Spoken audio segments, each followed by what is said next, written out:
حکومت کو بالآخر ہوش آ گیا۔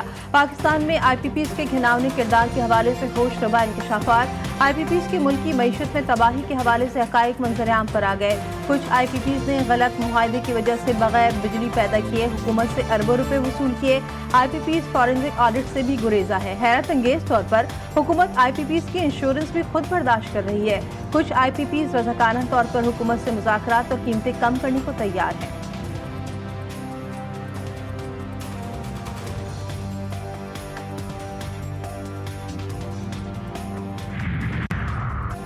پاکستان کی خارجہ پالیسی درست سمت کی جانب گامزن ہے۔ ترجمان دفتر خارجہ ممتاز زہرا بلوچ کی جی ٹی وی نیوز کے پروگرام جائزہ میں گفتگو غزہ کی صورتحال پر عالمی برادری کی خاموشی سوالیہ نشان ہے۔ پاکستان کی خواہش ہے کہ خطے میں امن کو فروغ دے۔ پاکستان افغانستان کے ساتھ مذاکرات پر توجہ دے رہا ہے۔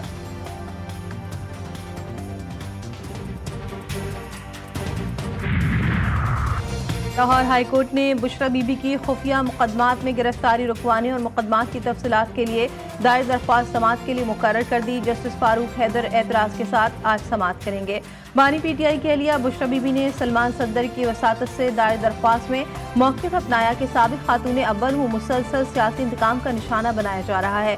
ایک کے بعد دوسرے مقدمے میں غیر قانونی گرفتاریاں ہو رہی ہیں۔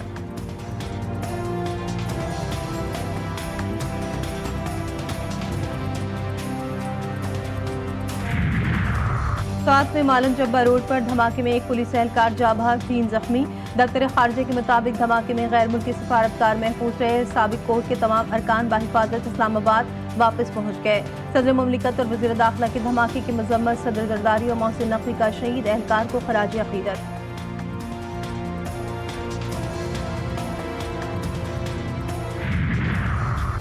سعودی عرب کے 94ویں قومی دن کی خوشی میں گورنر سندھ کامران خان تسوری کی ہدایت پر گورنر ہاؤس سے متصل پریس کلب چوک کو برقی کمکموں سے سجا دیا گیا۔ پاک سعودی عرب پرچم بھی لہرا دیے گئے۔ برقی کمکموں مختلف لائٹس نے پریس کلب چوک کو دلکش بنا دیا۔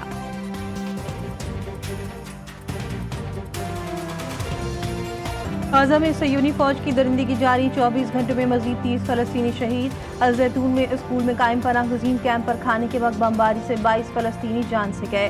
شہداء کی مجموعی تعداد 41,431 ہو گئی۔ مغربی کنارے کے رام اللہ شہر میں صہیونی فوج کا الجزیرہ نیوز کے دفتر پر دھاوا، بیورو آفس کو زبردستی بند کروا دیا۔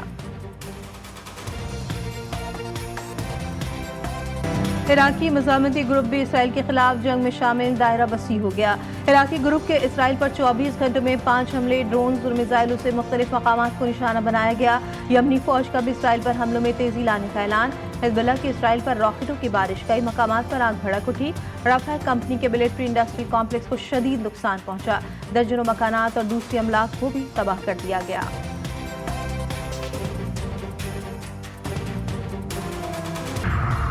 صہیونی فوج سے حساب کی کھلی جنگ قرار۔ حزب اللہ کے ڈپٹی سیکرٹری جنرل نعیم قاسم کہتے ہیں اسرائیل کے ساتھ اپنی جنگ ایک نئے مرحلے میں داخل ہو گئی ہے۔ نہ دھمکیاں ہمیں روکیں گی، نہ خطرناک نتائج سے خوفزدہ ہوں گے۔ بیروت میں اسرائیلی بمباری کے شہداء کی تعداد 45 ہو گئی۔ اسرائیل اور حزب اللہ فوجی کشیدگی سے گریز کریں۔ شمالی اسرائیل میں شہریوں کی واپسی اور ان کی حفاظت کے لیے جنگ سے بہتر طریقے بھی ہیں۔ امریکی قومی سلامتی کے ترجمان جان کربی کہتے ہیں ہمیں یقین ہے کہ سفارتی حل کے لیے وقت اور جگہ ہو سکتی ہے اور ہم اسی پر کام کر رہے ہیں۔ امریکی ترجمان نے سفارتکاری کی اہمیت پر زور دیا۔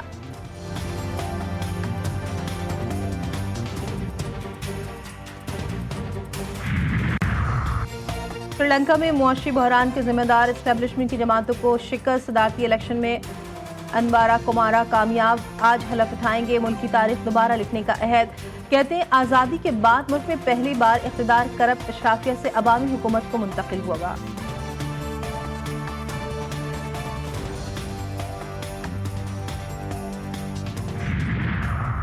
امریکی ریپبلکن پارٹی کے صدارتی امیدوار ڈونلڈ ٹرمپ نے کہا ہے کہ اگر وہ نومبر میں صدارتی الیکشن ہار گئے تو وہ دوبارہ نہیں لڑیں گے، تاہم انہیں امید ہے کہ وہ کامیاب ہو جائیں گے۔ جنوبی افریقہ نے افغانستان کو تیسرے ون ڈے میں 7 وکٹوں سے ہرا دیا۔ سیریز تیسرے ون ڈے میں افغانستان کی ٹیم 169 رنز پر ڈھیر ہو گئی۔ جنوبی افریقہ نے ہدف 33ویں اوور میں 3 وکٹوں پر حاصل کر لیا۔ 3 ون ڈے میچوں کی سیریز 2-1 سے افغانستان کے نام رہی۔